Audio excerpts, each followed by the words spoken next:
तो साल 2024 के लोकसभा चुनाव को लेकर तमाम विपक्षी दलों ने और वर्तमान सरकार पार्टी ने बीजेपी ने अपनी अपनी रणनीति बना ली है। जहां एक तरफ एनडीए दावा कर रही है कि वो 400 के पार इस बार लेकर आएगी, तो वहीं दूसरी तरफ इंडिया अलायंस भी 2024 में 5 साल का जनादेश मांग रही है, 5 न्याय की बात कर रही है और 25 गारंटी जो है वो देश की जनता को कांग्रेस पार्टी दे रही है और उसके सहयोगी दल भी हैं। इसी पर आज हम चर्चा करेंगे कि कौन कितने पानी में है, किसकी कितनी तैयारी है। और चर्चा में मेरे साथ तमाम हमारे विनीत गोयनका जी हैं, भारतीय जनता पार्टी से प्रवक्ता, आपका बहुत बहुत स्वागत है। अशोक यादव जी हैं, समाजवादी पार्टी प्रवक्ता, आपका बहुत बहुत स्वागत है। और इंडिया अहेड हिंदी के resident editor Ashutosh Agnihotri sir भी हमारे साथ इस पैनल का हिस्सा हैं। सर, आपका भी बहुत बहुत स्वागत है। सबसे पहले मैं आपके पास आता हूं गोयनका जी। समाजवादी पार्टी उत्तर प्रदेश में अपने आप को कह रही है कि वो 80 की 80 सीटों पर जीत कर दिखाएगी, लेकिन इससे पहले मैं आपसे कमेंट में लेना चाहता हूं कि 2024 का लोकसभा चुनाव जीतने के लिए आपकी कैसी है तैयारी? गौरव जी, आपको राम राम, मेरे सभी को पैनलिस्टों को राम राम और सभी दर्शकों को भी राम राम। एक केवल मैं आपको दुरुस्त कर दूं कि मैं भारतीय जनता पार्टी का स्पोक्स पर्सन नहीं हूं। इस समय मेरा टर्म पूरा हुआ है। मैं इसमें आपके पास पॉलिटिकल एनालिस्ट इस नाते से आया हूं, तो कोई गलतफहमी ना रहे। लेकिन आपके प्रश्न का उत्तर देने के लिए मैं बताना चाहूंगा ओके कि सर, ओके सर, भारतीय ओके। जनता पार्टी उत्तर प्रदेश में जो परफॉर्मेंस पिछले 2019 में किया था उससे ज्यादा होगा। उसके दो कारण है, एक नरेंद्र मोदी जी का काम और दूसरा जो है योगी जी का काम। जी मैं आपको एक छोटा सा उदाहरण देता हूँ कि जो उत्तर प्रदेश में पुलिस जो चुस्त हुई है उसके कारण जो कॉन्फिडेंस आया है महिलाओं में, वो कॉन्फिडेंस जो है वो ये दिखाएगा कि भाई जो वोट परिवर्तन है, जो पिछले बार कुछ वोट समाजवादी पार्टी को या कांग्रेस को गएंगे, वो भी आज जो है भारतीय जनता पार्टी के पल्ले में आएंगे। एक बार जी नंबर दो, जो डेवलपमेंट हुआ है पूरे देश में, उससे उत्तर प्रदेश भी जो है अछूता नहीं रहा है। तो ये इस समय पे बड़ा अच्छा वातावरण है। मुझे लगता है कि पूरे देश के अंदर, जैसे आपने सुना होगा सभी जगह से, कि 370 375 के ऊपर सीट भारतीय जनता पार्टी खुद लेके आएगी और 400 410 के करीब जो एनडीए को आएगी। जी। समाजवादी पार्टी प्रवक्ता अशोक यादव जी हमारे साथ जुड़े हुए हैं। अशोक जी, इंडिया अलायंस का प्रमुख दल के तौर पर उत्तर प्रदेश में आप अपने प्रत्याशी मैदान में उतार रहे हैं, आपकी कैसी है तैयारी? एक गौरव जी, समाजवादी पार्टी की तैयारी की बात अगर कर ली जाए तो हम लोग लगातार तैयारी में ही हैं। ये 2022 का विधानसभा चुनाव में आपने देखा होगा, जो हमने हाईएस्ट जो है वोट परसेंटेज अचीव किया, वो तैयारी की बदौलत। और 2024 की जो लोकसभा चुनाव है उसमें भी जो तैयारी हम कर रहे हैं, उस हिसाब से हम दावे कर रहे हैं कि 80 हराओ, बीजेपी हटाओ। और 80 हराने का जो नारा हमारा है, ये सिर्फ हमारा नारा नहीं है, ये उत्तर प्रदेश की जनता का भी नारा है। क्योंकि जनता जान रही है कि जब ये 80 हारेंगे तभी उनको पेपर लीक से छुटकारा मिलेगा, जब ये 80 हारेंगे तभी जनता को बेरोजगारी से छुटकारा मिलेगा, महंगाई से छुटकारा मिलेगा। और जो नवयुवक उत्तर प्रदेश के हैं, ये भी जान रहे हैं कि जब ये 80 हारेंगे तभी अग्निवीर के अभिशाप से भी उनको मुक्ति मिलेगी। और हमारे जो 69,000 सहायक शिक्षक भर्ती के अभ्यर्थी जो लगातार लठियाए जा रहे हैं 2 साल से, उनको भी इस बात का जो है एहसास है, जब ये 80 हारेंगे तभी इनको इस आरक्षण की चोरी से मतलब मुक्ति मिलेगी। और इस देश का जो सरकारी वर्ग है वो भी यही बात जान रहा है इस प्रदेश का, कि ओपीएस तभी आएगा जब ये 80 हारेंगे। तो हम समाजवादी पार्टी के साथ साथ उत्तर प्रदेश की का पूरी जनता और यूथ, महिलाएं भी जानती है जब ये 80 हारेंगे तभी उनके शोषण से जो मुक्ति मिलेगी। क्योंकि आपको पता होगा एनसीआरबी के डेटा के हिसाब से कि सबसे ज्यादा गैंगरेप की घटनाएं उत्तर प्रदेश में हुई हैं। यही योगी शासन की, अभी हमारे भाई साहब बोल रहे थे कि पुलिस चुस्त दुरुस्त हुई है। अभी इनके गृह मंत्री जी का एक बयान मैं आपको बता दूं, आपको याद होगा, कई बार उन्होंने बोला था कि अब हमारे शासन में जो बच्चियां स्कूटी से गहने पहन के रात को 10 बजे भी घूम टहल सकती हैं। आपको इसी झांसे में बीएचयू की वो बहन आ गई थी जो रात में अपने हॉस्टल के बाहर टहल रही थी और इन्हीं के गुंडे उसके साथ दरिंदगी कर गए। तो ये सारे चाहे महिलाएं हैं, चाहे बुजुर्ग हैं, चाहे युवा हैं, हर वर्ग, चाहे परीक्षार्थी है, चाहे किसान है, हर वर्ग इनसे त्रस्त आ चुका है और इनकी योजनाओं से त्रस्त आ चुका है। इसलिए पूरा उत्तर प्रदेश चाहता है जब 80 हारेंगे तभी इस देश से इन सारी समस्याओं से मुक्ति मिलेगी देश को। जी। मैं resident editor sir Ashutosh sir के पास आऊँगा। सर, भारतीय जनता पार्टी के पूर्व प्रवक्ता और वर्तमान में हमारे साथ राजनीतिक विशेषज्ञ के तौर पर बैठे हैं। उन्होंने बताया कि किस तरीके से भारतीय जनता पार्टी अपने आप को 2024 के लिए तैयार कर चुकी है। वहीं दूसरी तरफ समाजवादी पार्टी प्रवक्ता साफ तौर पर पेपर लीक, महंगाई, अग्निवीर भर्ती और बीएचयू वाले कांड को लेकर के बीजेपी को घेर रही है और कह रही है कि 80 की 80 सीटों पर जो है बीजेपी को हराएंगे और सरकार से भी बाहर निकालेंगे। सर, आपका विश्लेषण क्या कहता है सर? आशुतोष सर। देखिए, जो कहा इन्होंने अशोक यादव जी ने, ये इनका अधिकार है। ये एक राजनीतिक दल के प्रवक्ता है और राजनीतिक दल के प्रवक्ता होने के नाते ये इनकी जिम्मेदारी भी है। ये अपनी पार्टी का पक्ष मजबूती के साथ उठाए और साथ ही ये भी बताए इनकी रणनीति किस तरीके से चुनाव लड़ने को लेकर के है। जो चीजें इन्होंने बीएचयू को लेकर के कहा, बीएचयू का इन्होंने जिक्र किया, निश्चित रूप से वहां घटना हुई थी, लेकिन ये चुनाव जो है वो पूरा एक बहुत बड़े कैनवास पर पूरा लड़ा जाता है। चुनाव देश की सरकार को बदलने के लिए या देश की सरकार को कंटिन्यू करने के लिए लड़ा जा रहा है। और जब सेनाएं लड़ती हैं मैदान, तो सबसे ज्यादा महत्वपूर्ण जो चीज हो जाती है वो हो जाती है आपका नेतृत्व कौन कर रहा है, आपका नेतृत्व करने वाला कितनी दमदारी के साथ नेतृत्व कर रहा है और आपका जो नेतृत्व करता है वो कितनी रणनीति के साथ में आपके साथ में मैदान में आ रहा है। तो निश्चित रूप से अभी जो राजनीतिक विश्लेषक के रूप में गोयनका साहब जुड़े हुए हैं, लेकिन ये चूंकि भारतीय जनता पार्टी के प्रवक्ता यही मैं कह रहा हूं, इनका भारतीय जनता पार्टी की तरफ ही रहेगा।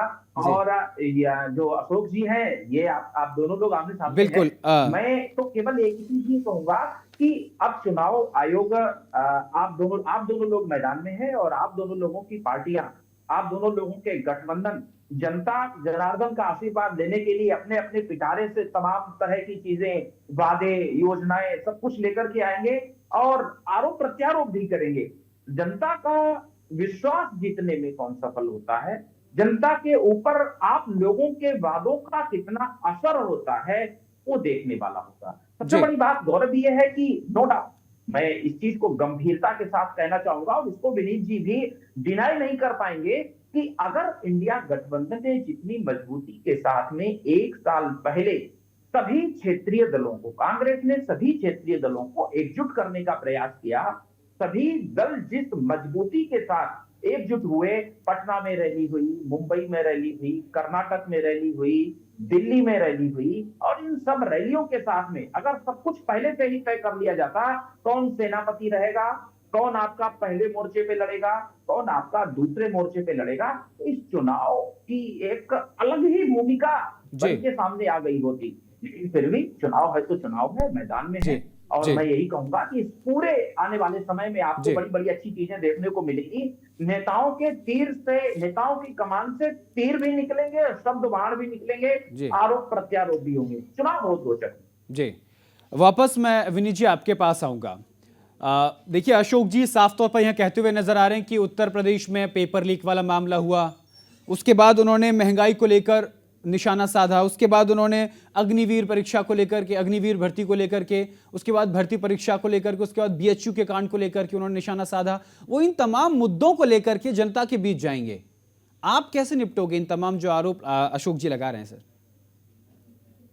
अशोक जी वरिष्ठ हैं, उन्होंने राजनीति वैसे ज्यादा देखी है, लेकिन फिलहाल बड़े सदमे में है, क्योंकि समाजवादी पार्टी पूरी सदमे में, तो शायद कभी कभी सदमे में इस तरह से बोलते रहे था। बड़े श्रेष्ठ है, मेरे से बड़े हैं, मैं उनसे काफी कुछ सीखता हूँ। लेकिन इनको भी दो चार बातें बताऊंगा कि अगर वो उत्तर प्रदेश में घूमेंगे तो प्रयागराज हो, काशी हो, अयोध्या हो, मथुरा हो, पलसाना हो, इन शहरों में जो गतिविधियां थी या जो वहाँ पे जो रोजगार के जो अपॉर्चुनिटी बहुत कम थी। लेकिन अगर आपने अभी देखा होगा कि प्रयागराज जाइए, माघ मेला देखिए, काशी जाइए, अयोध्या जाइए, मथुरा जाइए, पलसाना जाइए, हजारों के तादाद में वहां पे एम्प्लॉयमेंट हुआ है, क्योंकि वहां पे लाखों की तादाद में लोग वहां आते हैं।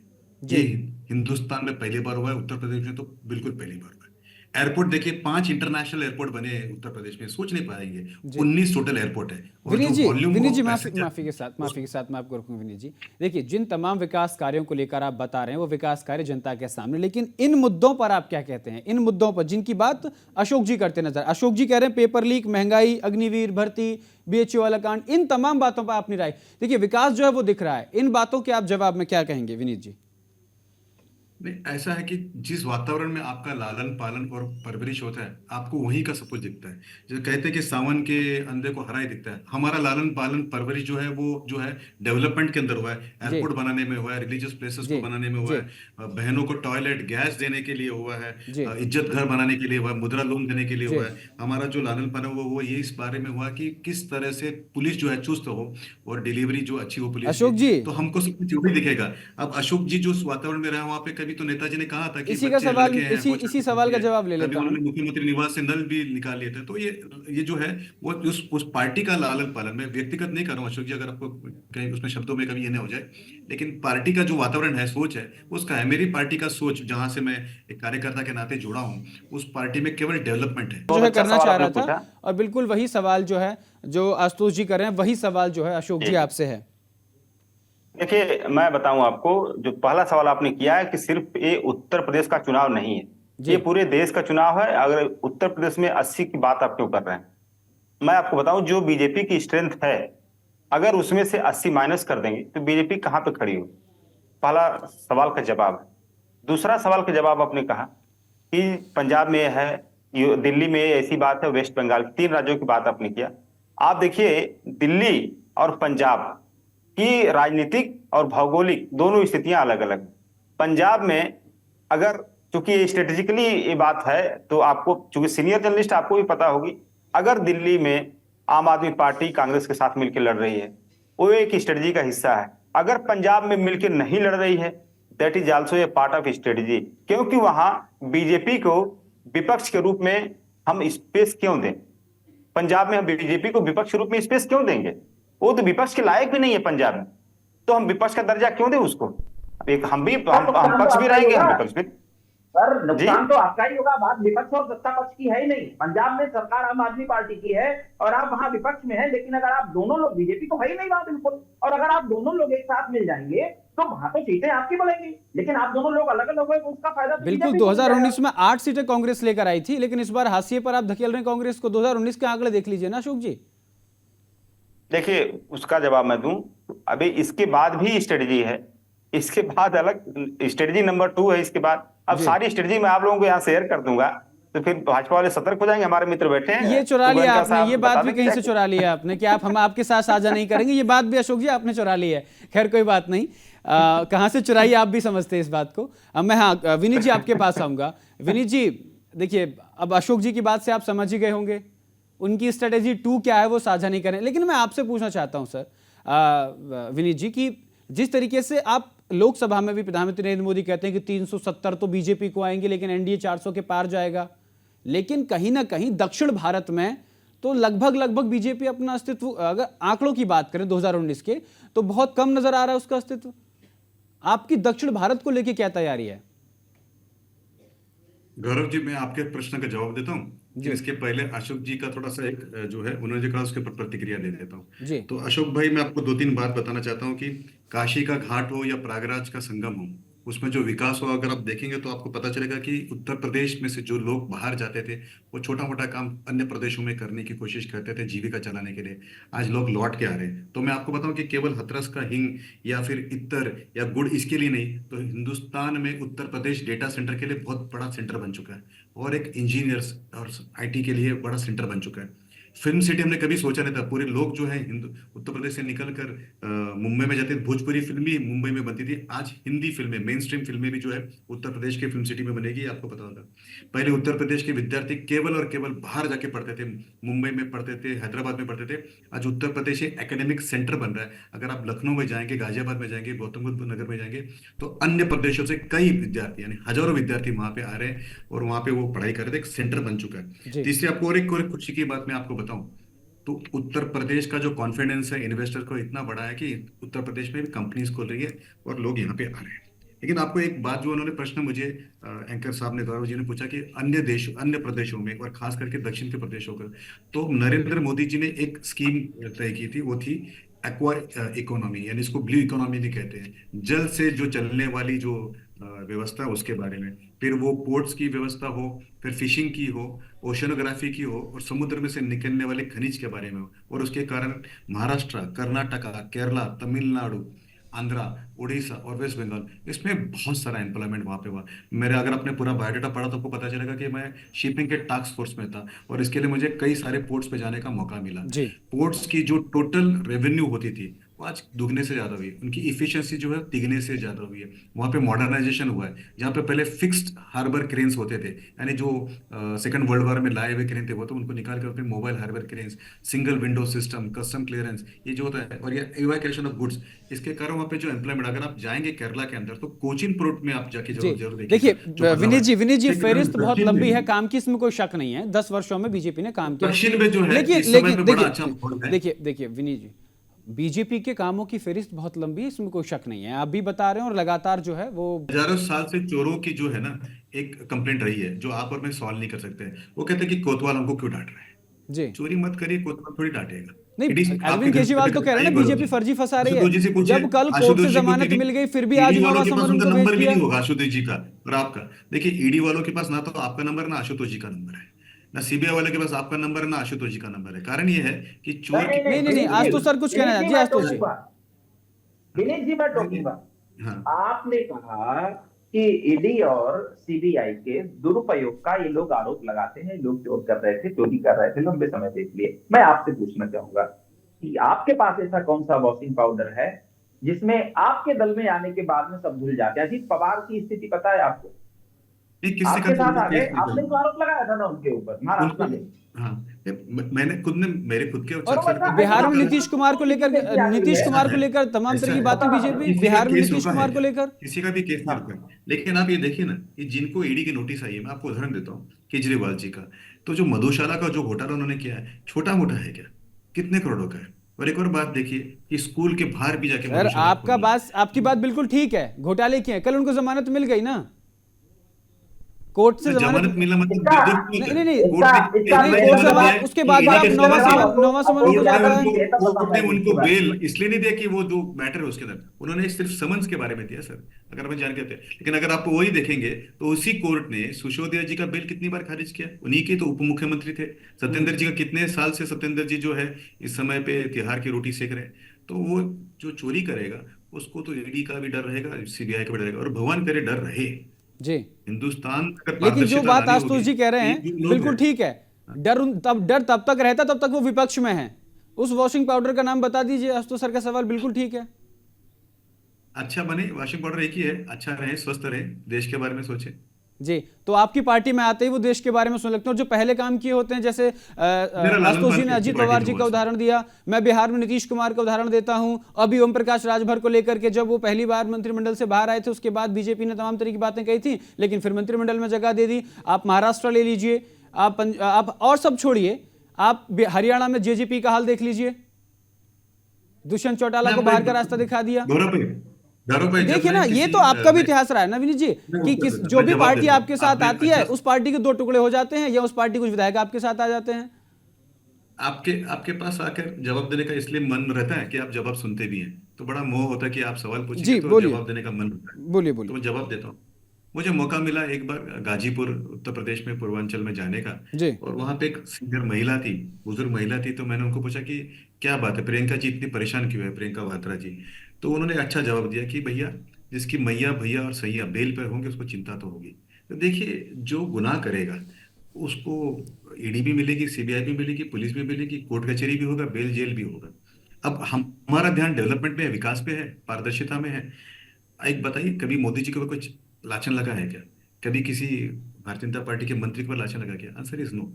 तो जिन्होंने सर किया देखिए, है अगर वो आप भुगतेंगे। लांछन की बात अब करें, अगर मैं आप पर वो ये 2014 से आरोप है पहले कि जाऊंगा कुछ लोग जब वो तो यहाँ गुजरात आते में हैं आपको भी तो पता है क्या क्या हो हुआ जाता है। है? मैं 2014 से पीछे नहीं जाना चाहता, वो डिबेट का हिस्सा नहीं है, अगर मैं जाऊंगा तो मैं वही बता दूंगा। लेकिन अब 2014 के बाद का नया भारत है जिसका आप जिक्र करते हैं, हम भी मानते हैं, क्योंकि जो 2 और 2 4 सही है तो मतलब सही है, चाहे वो आज कर ये लो मुझे चाहे बताइए कल ना, कर लो। एक बताइए, जब जी मेरी बहन या माँ सड़क पे शौच करने के लिए जाती थी तो उस पर कितनी प्रताड़ना होती थी। दस जी करोड़ महिलाओं को जब शौचालय दिया गया था, इज्जत दर दिया गया था, जी तो क्या मन में स्थिति आई होगी? वोटिंग करते समय क्या उनको ध्यान में नहीं रहेगा? जी जब वैक्सीन आया और उस गरीब महिला को पहले वैक्सीन मिला, जैसे आपको मिला तो उनको भी मिला, उसके मन में कितना सुख आया होगा कि भाई मैं भी जीवन जीने के लिए मुझे भी कोई ना कोई तो सहायता मिलेगा। जब रोड बना होगा तो उसमें कामगारों का तो हाथ तो काम मिला ही होगा। जब राशन मिला होगा मुफ्त में तो थोड़ी किसी ने पूछा था कि तेरा नाम सलमा है क्या, सिल्विया है क्या, सुखविंदर है क्या, सभी को तो मिला है। तो ये पहली बार है कि व्यवस्था में नाम नहीं पूछा गया। व्यवस्था ने देते समय कभी ये पूछा नहीं कि कौन सी भाषा में मांग रहे हो, जी व्यवस्था ने पूछा कि कौन से क्षेत्र से आ रहे हो, मेरे इलाके से आ रहे हो कि नहीं। अभी आप उड़ीसा में जाइए, सरकार भारतीय जनता पार्टी की नहीं लेकिन रोड देखिए। आप तमिलनाडु में जाइए, सरकार भारतीय जनता पार्टी की नहीं लेकिन वहाँ का रोड देखिए, वहाँ का काम देखिए, वहाँ के पोर्ट पे देखिए। मैं खुद इग्नोर गया था, मैं वहाँ के चेन्नई पोर्ट ट्रस्ट पे जाके आया हूँ, काम करके आया हूँ। तो आपको ये दिखेगा कि जब व्यवस्था में कोई फर्क नहीं होता है तो सिटीजन्स को, नागरिकों को बड़ा अच्छा लगता है। जी और फिर नागरिक ही तो जी वोटर है। तो ये जो लोग जो है ये इश्यू निकालने की कोशिश करेंगे कि हमको पुलिस वाला क्यों बुला रहे हैं, चोरी क्या है, पुलिस वाला बुलाया तो आप कहते हैं कि फिर हमको ही क्यों बुलाया, उसको क्यों नहीं बुलाया। तो दूसरे के जी चोरी से क्या आपका चोरी मैं कम थोड़ी हो जाएगा। मैं अशोक जी तो के चोर। जी जी आपने अपनी बात पूरी कर ली विनीत जी। हाँ, आखिर एक लाइन कहूंगा। जी बोलिए बोलिए। आपने इतनी बड़ी बात पे तो मैं एक हंसी मजाक में कहूंगा, अशोक जी हंसते हैं, हंस के टाल देना अशोक जी, इसको कोई व्यक्तिगत नहीं है। जी जी जी लेकिन चोरी भी इन लोग की बड़ी नहीं होती है, जी कभी कभी नल भी चोरी कर लेते हैं। जी मैं अशोक जी आपके पास आऊंगा। अशोक जी अभी एसबीआई ने चुनाव आयोग को इलेक्टोरल बॉन्ड सौंपे हैं, पूरा ब्यौरा उन्होंने दिया है, लेकिन इस पर ना तो राहुल गांधी कुछ कहने को तैयार है ना अरविंद केजरीवाल कुछ बोलने को तैयार है इलेक्टोरल बॉन्ड पर। अशोक जी। नहीं, वो देखिए, वो अल्फा न्यूमेरिक वाला कोड बता दिया क्या स्टेट बैंक ने? जी अल्फा न्यूमेरिक कोड जिससे प्रोटेक्टेड था कि किस दल ने जी किस पार्टी को कितना चंदा दिया, ये डिटेल बता दिया क्या स्टेट बैंक ने? नहीं वो भी आ नहीं जाएगा, लेकिन बताया अब ना। फिलहाल जो आंकड़े हैं उस पर तो कुछ जवाब नहीं दे रहे हैं ना वो। यानी लगातार जवाब दिया जा रहा है। ये बताइए, इस देश में जैसे फिल्मों में दिखाया जाता था कि बदमाश आता था, सेठ को पकड़ता था, सेठ दो विकल्प है तेरे पास, पिस्टल लगा के ऐसे। वही स्थिति है भाजपा सरकार की, मोदी जी सरकार की। जी जी जी सेठ चंदा, बिल्कुल। या चंदा दो या छापा झेलो, चंदा या छापा। चंदा दोगे तो ठेका पा जाओगे, चंदा नहीं दोगे तो ईडी सीबीआई। आपको ये भी आंकड़ा याद होगा, 21 ऐसी कंपनियां हैं, 21, जी जिसके छापे पड़ने के बाद उन्होंने इलेक्ट्रोल बॉन्ड खरीदे जी हैं। और वो छापे डालने के बाद इलेक्ट्रोल बॉन्ड खरीद के विपक्ष को देने के लिए थोड़ी भाजपा सरकार ने उनके ऊपर छापे डलवाए थे। जी जी जी छापे तो अशोक इसलिए जी, डलवाए थे ना कि अशोक जी, आप अशोक जी, हड़काएंगे तो तुम चंदा जी, दोगे। इसी पर चर्चा अच्छा, करेंगे सुन लीजिए, बिल्कुल। कुछ ऐसे एक माफी के साथ एक छोटा सा ब्रेक के लिए यहाँ रुकते हैं, ब्रेक के बाद फौरन हाजिर होते हैं। अशोक जी आपके पास आऊंगा, अपना जवाब आप तैयार रखिए। रुक करते हैं आगे। डिबेट हम लोग कर रहे हैं और आज हमारा डिबेट का जो विषय है 2024 का रण कौन कितने पानी में। हमारे साथ बाकी मेहमानों के साथ साथ बीजेपी प्रवक्ता हैं चंद्रमौली जी, आपका इंडिया हिंदी पर बहुत बहुत स्वागत है। जी चंद्रमौली जी, मेरा आपसे ही सीधा आप ही से सवाल है, उसके बाद अशोक जी पर जाऊंगा। ऐसा कहा जा रहा है भारतीय जनता पार्टी में सब कुछ ठीक चल रहा है। अगर सब कुछ ठीक चल रहा है तो जितने प्रत्याशी अभी तक मैदान में उतारे हैं उसमें 30 सांसदों के टिकट कटे हैं।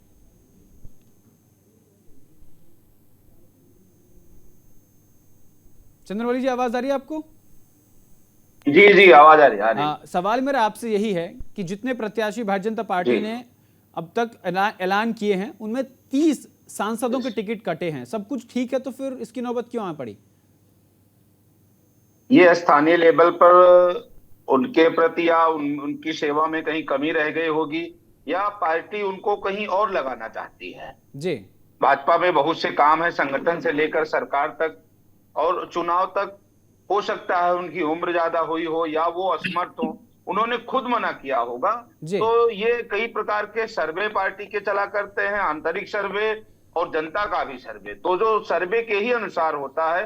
और एक हमारी पार्लियामेंट्री बोर्ड है जो कि तय करती है। जी हरियाणा की बात ये करें, कोई बड़ी बात नहीं है। भाजपा में ही ऐसा संभव है कि जहां पे सबको अवसर मिल सकता है। अब ये नहीं कोई एक बार टिकट पा गया तो आजीवन वही पाएगा, और भी वर्कर हैं, काम करते हैं, उनको भी अवसर मिलता है। जी मैं उन पर नहीं जाऊंगा, हालांकि किन सीटों का क्या फीडबैक रहा है, किसके क्या बयानबाजी, जिसको लेकर संगठन को भी परेशानी रही है, उसके बाद भी उनको टिकट मिला, इस बात पर मैं नहीं जाऊंगा। मेरा एक और सवाल है आपसे। हरियाणा में मनोहर लाल जी को हटाया जाता है मुख्यमंत्री पद से, उनको लोकसभा लाने के लिए टिकट दिया जाता है। मध्य प्रदेश में शिवराज सिंह चौहान जो 15 वर्षों से बहुत अच्छा शासन चला रहे थे, ऐसा बीजेपी कहती है, और उसके बाद फिर उनको विधायक का चुनाव लड़ा जाता है, उसके बाद फिर उनको लोकसभा के लिए लाया जाता है, मुख्यमंत्री स्तर के नेता को। तो क्या इसके पीछे क्या रणनीति है? इसके पीछे रणनीति है किसी और को भी अवसर मिले और उनका कहीं और भी सदुपयोग है। ऐसा नहीं है केवल वो मुख्यमंत्री है, हो सकता है उनको और कुछ बड़ा रखा हो। जी तो ये कोई बड़ी बात नहीं है, यहाँ पे सबको अवसर मिलेगा। जी ऐसा नहीं है कि केवल शिवराज जी हो गए तो और किसी कार्यकर्ता को अवसर नहीं मिलेगा। चलिए सब चलिए योग्य हैं। जी तो सबको यहाँ पे बराबर अवसर और समान काम करने का अवसर प्राप्त होता है, ये कोई बड़ी बात नहीं है। जी। अशोक जी, आपसे मेरा सवाल था इलेक्ट्रल बॉन्ड को लेकर के, राहुल गांधी और अरविंद केजरीवाल का कोई बयान सामने इसको लेकर नहीं है, सूक्ष्म में अपनी बात पूरी कीजिएगा। एक मैं वही कह रहा था कि जो इलेक्ट्रल बॉन्ड का जो कॉन्सेप्ट ही ऐसा था, जो सरकार आई थी काला धन को लेकर के, इस 2014 में उसका मेन एजेंडा था काला धन लाएंगे, और वो सरकार लगातार काले धन को सफेद करके उसको भारतीय जनता पार्टी के कोष में जमा करवाने का काम कर रही है। तो यही चीज जनता के गले से नीचे नहीं उतर रही है। मैं वही बात बता रहा था आपसे कि 6 गुना ज्यादा अपने जो किसी कंपनी की मान लीजिए कमाई जो है, उस कमाई का 6 गुना ज्यादा अगर कोई कंपनी चंदा दे रही भाजपा को, इट मींस कि वो ब्लैक मनी कहीं से ला रही है और ब्लैक मनी को भाजपा को देके उससे अवैध काम करवाने का काम कर रही है। तो इस तरह का जो कॉन्सेप्ट है वो कहीं न कहीं इस देश में एक नया तरह का नैरेटिव जनरेट किया है कि किस तरह से कोई भी दल लगातार 2 साल सत्ता में रहने के बाद इसी कॉन्सेप्ट के तहत वो सारे के सारे जिला मुख्यालय जितने हैं हिंदुस्तान में, लगभग 795 जिला मुख्यालय हैं, और सारे में 5 स्टार हेडक्वार्टर बना लेती है भारतीय जनता पार्टी। एक तरफ देखिए देश के ऊपर, देश के जीडीपी का, अभी आपको याद होगा 2014 तक 55 लाख करोड़ का कर्ज था जो देश के ऊपर, ये बढ़ा के उन्होंने 4 गुना बढ़ा दिया, 205 लाख करोड़ का कर्ज हो गया। वही भारतीय जनता पार्टी की अर्थव्यवस्था देश के पैरेलल कितना तेजी से ग्राफ आप देखिए बिल्कुल ऊपर जा रहा है, और देश का जो अर्थव्यवस्था का ग्राफ बिल्कुल ऐसे जिगजैग चल रहा है। तो कहीं न कहीं स्थिति है कि देश को लूटो, भाजपा को सींचो, देश को लूटो, अडानी को सींचो। तो इस कॉन्सेप्ट पे जनता जान गई इस बात को कि क्या क्विड प्रो क्यो है इन लोगों के बीच में, क्या लेन देन है, और उस लेन देन का पर्दाफाश माननीय सुप्रीम कोर्ट के माध्यम से इलेक्टोरल बॉन्ड के रूप में सामने आया। और उसने कहा कि ये अवैध लेन देन था, ये हम नहीं कर रहे हैं, ये सुप्रीम कोर्ट ने कहा कि ये अवैध कानून था और ये एक तरह से मनी लॉन्ड्रिंग को बढ़ावा देने का एक टूल था। जी, तो ये मैं आशुतोष जी आपके पास आऊंगा। जी आशुतोष जी, मैं आपके पास आऊंगा। बिहार को लेकर अभी मंत्रिमंडल विस्तार को लेकर के तमाम सारी चीजें चल रही हैं। बिहार में आपको क्या लगता है, बीजेपी और एनडीए, मतलब जेडीयू और एनडीए के बीच सीट शेयरिंग को लेकर फॉर्मूला बन पाएगा, और किस तरीके से जो है वहां की सियासत को आप देखते हैं? साथ साथ कश्मीर में भी इस बार चुनाव होने हैं और बीजेपी साफ तौर पर मन बना चुकी है 6 की 6 लोकसभा सीटों पर हम लोग जीतेंगे। हिमाचल का भी कुछ वैसा ही हाल है। देखिए गौरव, सबसे बड़ी चीज बिहार को लेकर के जो आपने कही है, तो बिहार में इस समय परिस्थितियां बदली हुई, और बदली हुई क्यों है उसका कारण आपने खुद अभी कुछ दिन पहले ही देखा, लगभग 2 महीने का करीब समय हो गया।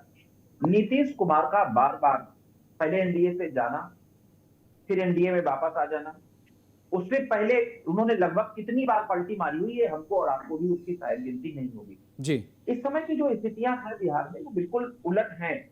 बिहार में बीजेपी को पशुपतिनाथ पारस को भी साधना पड़ रहा है, बिहार में बीजेपी को चिराग पासवान को भी साधना पड़ रहा है, बीजेपी में के पास में जीतन राम मांझी को मनाने की भी स्थिति है, बीजेपी के पास में उपेंद्र कुशवाहा को भी मनाने की स्थिति है जी। बीजेपी के पास में नीतीश कुमार को अब दोबारा से फिर वो नाराज ना हो जाए, ये भी उनके पास में देखने की स्थिति है।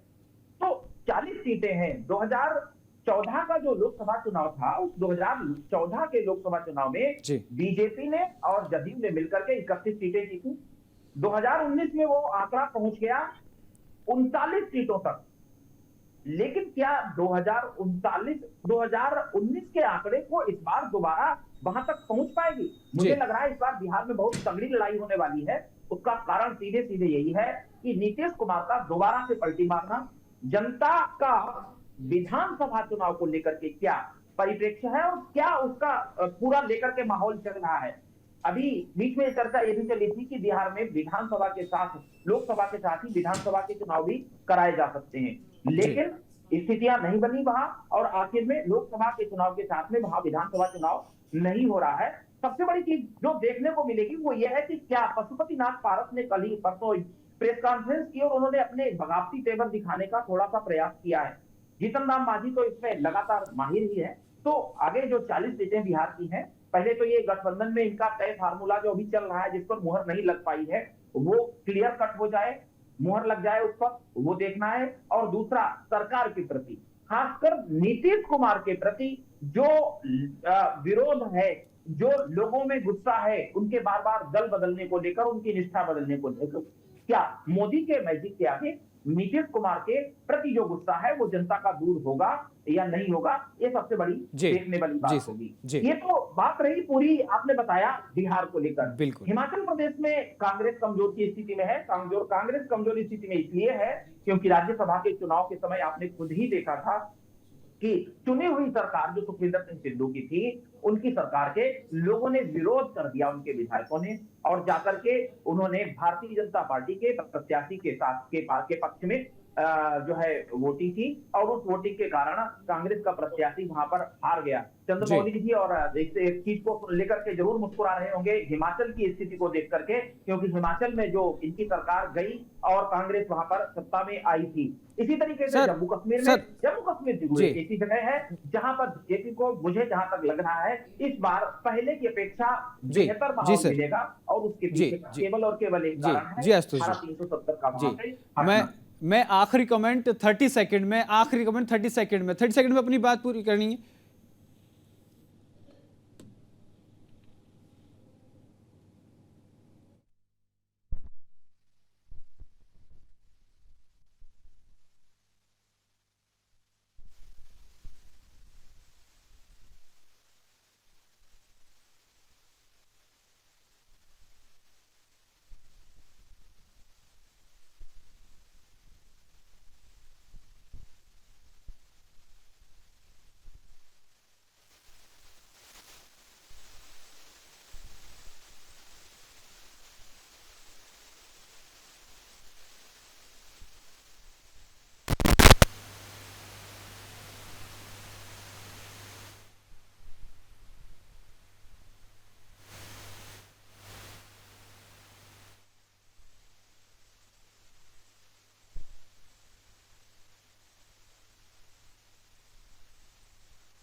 तो आंध्र प्रदेश प्रधानमंत्री नरेंद्र मोदी की जनसभा है, वहां हम लोग सी तस्वीर आपको दिखाए थे। वापस लौटते हैं विनीत जी, 30 सेकंड में अपनी बात खत्म कीजिएगा, चूंकि आप राजनीतिक विश्लेषक के तौर पर बैठे हैं, तो 30 सेकंड में आप अपनी बात खत्म कर दीजिएगा कि 2024 लोकसभा के चुनाव में कौन सी पार्टी चुनाव प्रबंधन में और पार्टियों को मात दे देगी। अपना विश्लेषण बताइए सर। ये जो प्रश्न है, ये तो साधारण, अगर आपने किसी भी उम्र के व्यक्ति को पूछा, एक बालक को भी पूछा, तो बताएगा कि भारतीय जनता पार्टी इस समय बहुत ही अच्छी स्थिति में है। लेकिन एक सवाल मेरे पूर्व में समाजवादी पार्टी के सर समय पूरा हो चुका है, और मैं माफी के साथ हम आपको आगे जरूर आमंत्रित करेंगे और फिर जरूर इस पर चर्चा करेंगे। लेकिन फिलहाल के लिए हमारे साथ जुड़ने के लिए विनीत जी आपका बहुत बहुत शुक्रिया, अशोक जी आपका भी आभार, और चंद्रमौली जी आपका भी बहुत बहुत आभार, और आशुतोष जी आपका भी बहुत बहुत धन्यवाद।